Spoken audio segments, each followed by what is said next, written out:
Imagine this. A small boy stands in a garden. He looks up at the sky. Birds fly freely. Clouds move slowly. He dreams. He dreams of a machine that can lift straight up, a machine that can hover in the air, a machine that can save lives. That boy was Igor Sikorsky. Today, his dream is real. Helicopters fly all over the world. They rescue people. They help in disasters. They connect places. But Igor's journey was not easy. He faced failure. He faced fear. He left his home. He started over with nothing. This is his story. As you listen, notice the simple words. Notice the short sentences. This story will help you improve your listening skills. Just relax. Let the story carry you. Now, picture this moment with me. Chapter 1. The Boy Who Dreamed with His Eyes Open. Igor Sikorsky was born on May 25, 1889. His home was in Kiev. At that time, Kiev was part of the Russian Empire. Today, it is the capital of Ukraine. Igor was the youngest child in his family. He had 4 older siblings, 3 sisters and 1 brother. His father was a professor. He taught psychology at a university. His name was Ivan Sikorsky. He was a kind man. He loved knowledge. His mother was very special. Her name was Maria. She was a doctor, but she did not work in a hospital. She stayed home and taught her children. Maria loved art. She loved science. She loved stories. She read to Igor. She told him about Leonardo da Vinci. Da Vinci drew flying machines hundreds of years ago. She told him about Jules Verne. Verne wrote stories about adventure and invention. These stories planted a seed in Igor's heart, a seed of wonder, a seed of dreams.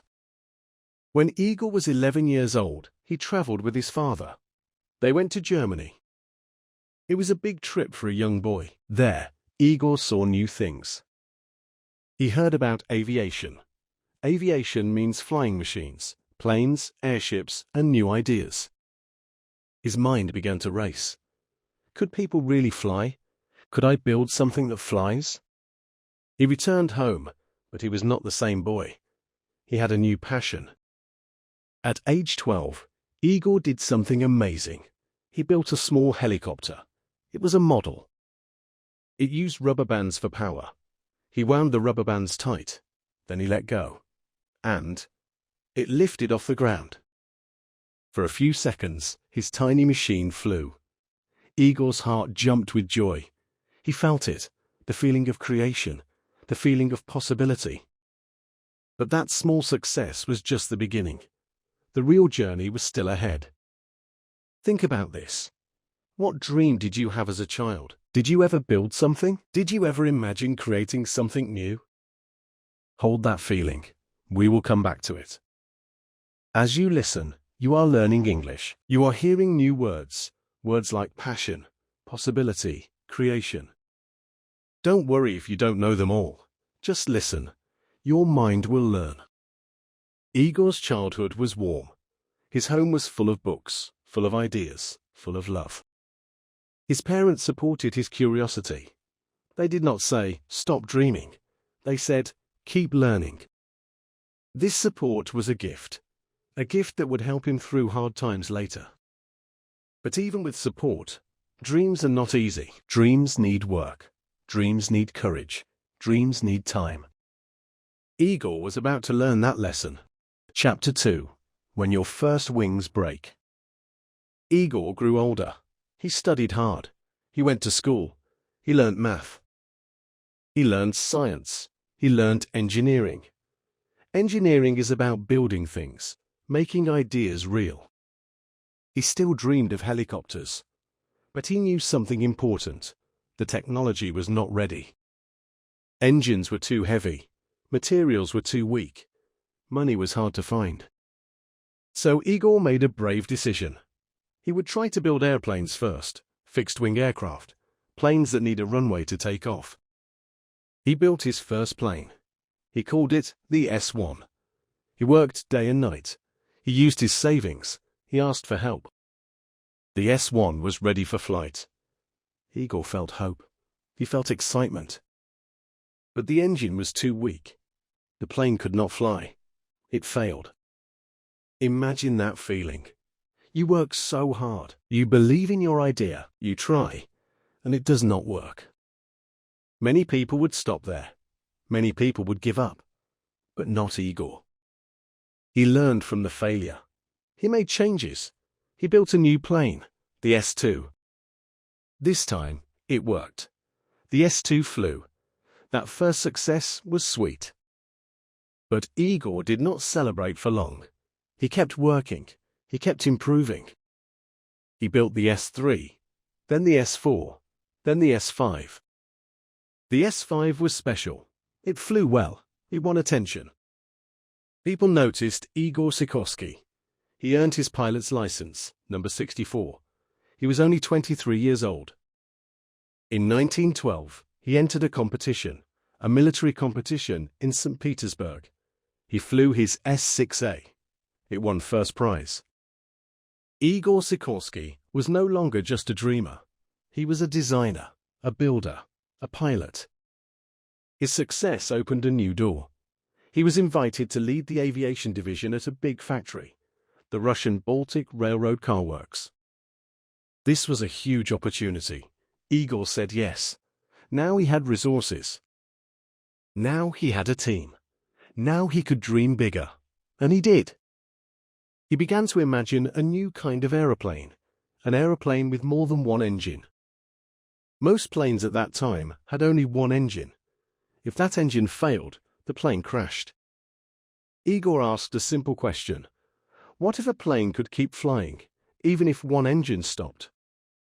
This idea was revolutionary. It was bold. Many experts said it was impossible. They said, too heavy, too complex, too dangerous. But Igor believed. He designed a plane with 4 engines. He called it the Grand. Later, it was named Ruski Vityaz. In May 1913, the Grand flew. It was the world's first successful 4-engine airplane.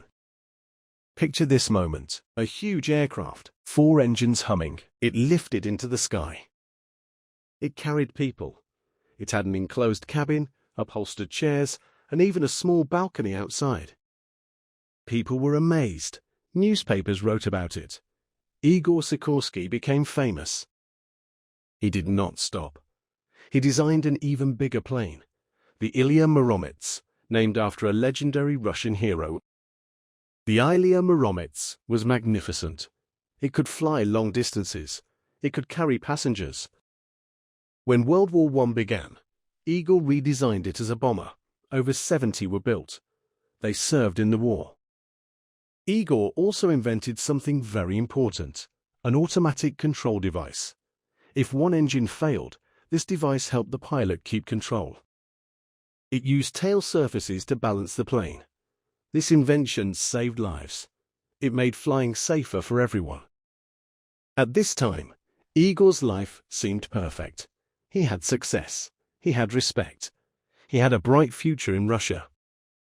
But life has a way of changing, suddenly, unexpectedly. In 1917, the Russian Revolution began. The government changed. The country changed. Everything changed. For Igor, this change was dangerous. He was famous. He was successful. He had worked with the old government. The new leaders saw him as a threat. He heard rumors, dangerous rumors. Some people wanted to hurt him. Some people wanted to stop his work. Igor faced a terrible choice: stay and risk his life, or leave everything behind. He thought about his family. He thought about his dreams. He thought about his future. With a heavy heart, Igor made his decision. He would leave Russia. In early 1918, he fled. He went to France. He hoped to continue his work there. He hoped to build planes for the war. But in November 1918, World War I ended. The need for military planes disappeared. Contracts were cancelled. Funding stopped. Igor was stranded. He was in a foreign country. He had little money. He had no clear path forward. Many people would feel hopeless. Many people would feel defeated. But Igor remembered his childhood. He remembered his mother's stories. He remembered the boy who built a rubber band helicopter. He still had his dream. He still had his skills. He still had his courage. He made another brave decision. He would go to America. America was a land of opportunity. America welcomed inventors. America believed in new beginnings. In March 1919, Igor Sikorsky boarded a ship, the ocean liner Lorraine. He left France. He sailed toward New York. He did not know what waited for him. He only knew he had to try. Think about this. Have you ever had to start over? Have you ever left something familiar for something unknown? It takes courage, real courage. As you listen, you are practicing English. You are hearing past tense verbs: fled, boarded, sailed. Notice how they tell the story. Simple words, powerful meaning. Igor arrived in New York City on March 30th, 1919. He stepped onto American soil. He looked around. He saw tall buildings. He saw busy streets. He saw possibility. But he also saw reality. He had very little money. He had no job. He had no connections. He was an immigrant, a stranger, a dreamer with empty pockets. This was not the success story he imagined. This was the beginning of a new struggle. Chapter 3: The Dawn After the Darkest Night. Life in America was hard for Igor. Very hard. He spoke English with an accent. People sometimes did not understand him. He looked for work in aviation, but the industry was slow.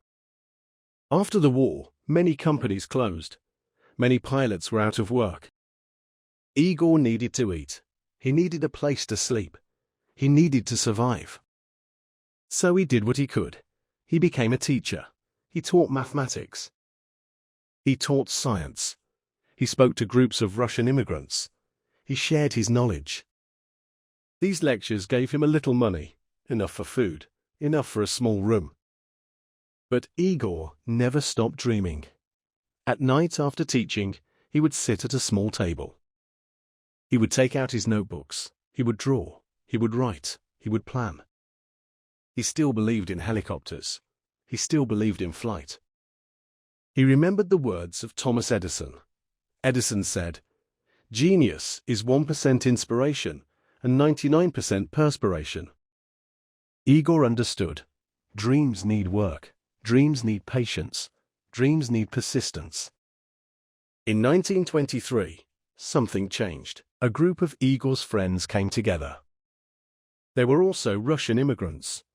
Many were former military officers. They believed in Igor. They believed in his dream.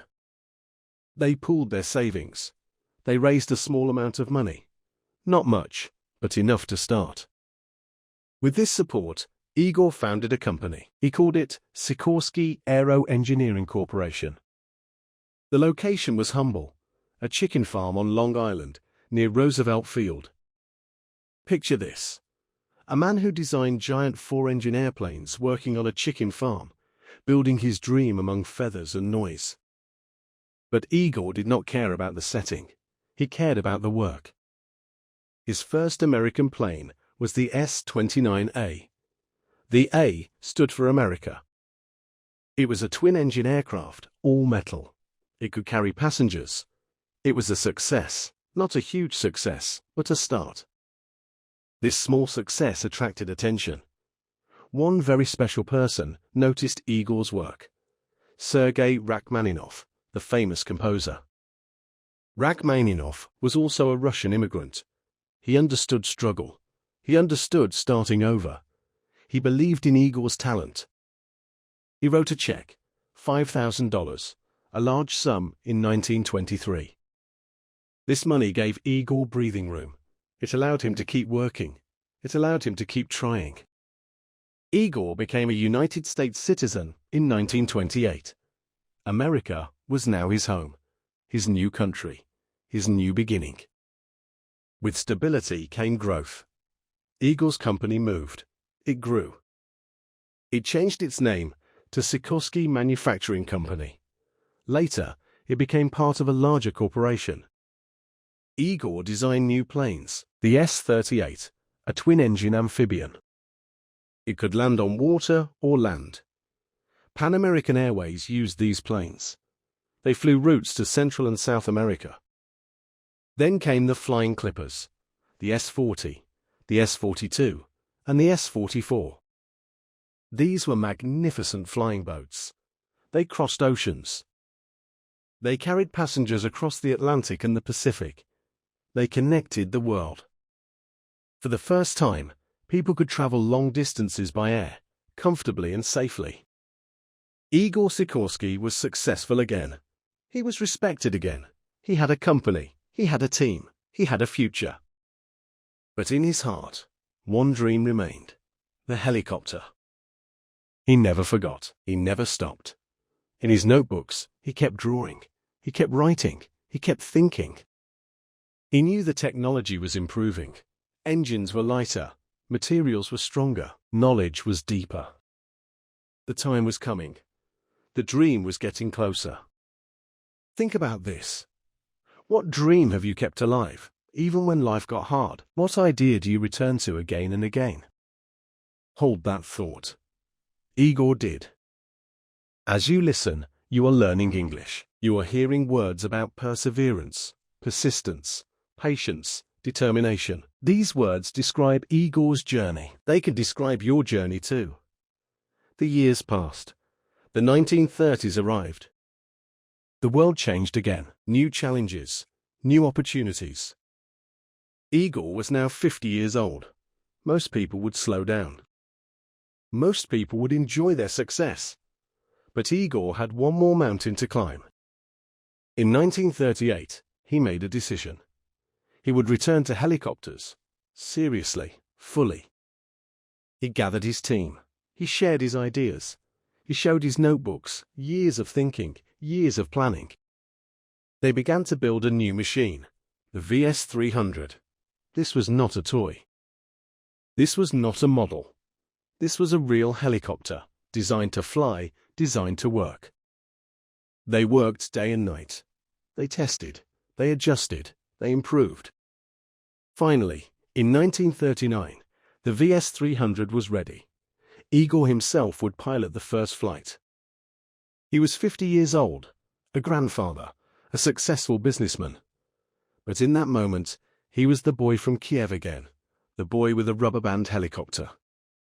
The engine started. The rotor began to spin. The machine lifted, slowly, gently, into the air. It hovered, it moved, it landed. It worked. The VS-300 was the first viable American helicopter. But Igor's design was special. He used one main rotor on top and one small rotor on the tail. This tail rotor controlled direction. It cancelled the twisting force from the main rotor. This design was brilliant. It was simple. It was effective. Today, most helicopters in the world use this same configuration because of Igor Sikorsky. The VS-300 set records. On May 6, 1941, it stayed in the air for 1 hour and 32 minutes, a world endurance record. The dream was real.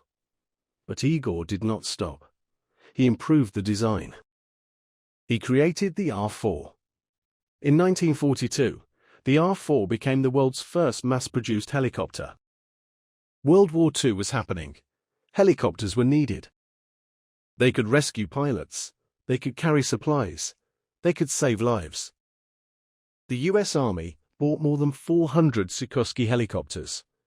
Igor's invention was no longer just a dream. It was helping people. It was making a difference. Imagine the feeling after decades of work, after failures, after leaving home, after starting over. Your dream is now saving lives. This was Igor's greatest reward. Not fame, not money, but knowing his work helped others. He often said the greatest satisfaction came from knowing helicopters rescued tens of thousands of people. Think about this. What is the true measure of success? Is it awards? Is it wealth? Or is it the lives you touch, the difference you make? As you listen, you are improving your English. You are hearing emotional words: satisfaction, reward, difference. These words carry meaning. They connect to your heart. Igor's journey was almost complete. But the story does not end with success. It ends with legacy, with lessons, with inspiration. Chapter 4. The Sky Remembers, a legacy that lifts us all. Igor Sikorsky received many honors: the National Medal of Science in 1968, the Wright Brothers Memorial Trophy, induction into the International Aerospace Hall of Fame, the Aviation Hall of Fame, and the French Legion of Honor. He was respected around the world. He was called a pioneer, a visionary, a genius. But those who knew him personally saw something else. They saw a kind man, a spiritual man, a humble man. Igor believed in faith. He believed in prayer. He wrote 2 books about spirituality: The Message of the Lord's Prayer and The Invisible Encounter. He believed science and faith could work together. He believed technology should serve humanity. He was a devoted family man. He had 5 children: Tanya, Sergei, Nikolai, Igor Jr., and George. He loved his family. He loved his work. He loved life. In 1957, Igor officially retired. He was 68 years old. But retirement did not mean stopping. He continued to work as a consultant. He visited the factory. He shared his wisdom. He inspired young engineers. He worked until the end of his life. Igor Sikorsky died on October 26 of 1972. He was 83 years old. His body returned to the earth, but his legacy took flight. Today, the Sikorsky Aircraft Corporation still operates in Stratford, Connecticut. It is now part of Lockheed Martin. It is the oldest helicopter manufacturer in the world. Helicopters based on Igor's design fly all over our planet. They rescue people from mountains, from oceans, from disasters. They deliver medicine. They connect remote places. They save lives every single day. In 2018, the airport in Kiev was renamed. It is now called Igor Sikorsky, Kiev International Airport. An asteroid in space carries his name, 10,090 Sikorsky. Bridges, awards, schools, all honor his memory. But the greatest tribute is not in names or statues. It is in the sky. Every time a helicopter lifts off, every time it hovers, every time it saves a life, Igor Sikorsky is there. His dream lives on. Think about this. What will your legacy be? What will people remember about you? What difference will you make? You do not need to invent a helicopter. You do not need to be famous. You just need to follow your dream, with courage, with patience, with kindness. As you listen, you are learning English. You are hearing words about legacy, honor, memory, tribute. These words help you express deep ideas. Simple words, powerful meaning. Igor's story teaches us many lessons. Lesson 1. Never give up on your dream. Igor dreamed of helicopters as a boy. He achieved that dream at age 50. He waited. He worked. He never stopped believing. Lesson 2. Failure is not the end. His first helicopter failed. His first airplane failed. He learned. He improved. He tried again. Failure is a teacher, not a stop sign. Lesson 3. Courage means starting over. Igor left his home. He left his success. He came to America with nothing. He built a new life. Courage is not the absence of fear. It is moving forward despite fear. Lesson 4. Help others. Igor's greatest joy was knowing his helicopters saved lives. Success is sweetest when it serves others. Lesson 5. Keep learning. Igor studied all his life. He read, he experimented, He asks questions. A curious mind never grows old. These lessons are not just for inventors. They are for everyone. For students, for workers, for dreamers, for you. Think about your own life. What dream are you holding? What step can you take today? Even a small step, even a quiet step. Progress is progress, no matter the size. Chapter 5. Your Turn to Fly, the Final Gift. Igor Sikorsky's story is complete, but your story is just beginning. You have listened to his journey. You have felt his hopes, his fears, his courage, and his triumph. Now, I want to ask you something. What is the biggest dream in your life right now? Not a small wish, not a casual hope, but a real dream. The one that makes your heart beat faster. The one you think about before sleep. The one you whisper to yourself on quiet mornings. That dream matters. It may seem far away. It may seem impossible. You may face obstacles. You may face doubts from others and from yourself. Remember Igor. He faced bigger obstacles. He faced real danger. He faced years of waiting. But he kept going. You can too. Take one step, then another. Learn, grow, adapt. Ask for help when you need it. Offer help when you can. Your dream does not have to change the world. It just has to matter to you and to the people you love. Maybe your dream is to learn a new language, like English. You're doing that right now. Every time you listen to a story like this, you grow, you improve, you move forward. Maybe your dream is to create something, to help someone, to build a better life. Whatever it is, hold it close, nurture it, work toward it. And on the hard days, remember the boy in the garden, the boy with a rubber band helicopter, the boy who looked up at the sky and saw possibility. That boy never left Igor's heart, and that dreamer never has to leave yours. If you enjoyed this story, don't forget to like, subscribe, and turn on the notification bell. This helps us create more stories like this, more stories to inspire you, more stories to help you learn English, more stories to remind you that anything is possible. Your support helps us reach more dreamers, more learners, more hearts. Thank you for listening. Thank you for learning. Thank you for being here. Now, I want to ask you one more question. Just one. What lesson from Igor Sikorsky's story touched your heart the most? Was it his courage to start over? His patience through failure? His kindness in success? His faith in his dream? Think about this question. Feel your answer. Then write it in the comments below. Many people will watch this video, but only a few will comment. Be one of them. Your words matter. Your story matters. Your dream matters. Until next time, keep learning, keep dreaming, keep flying.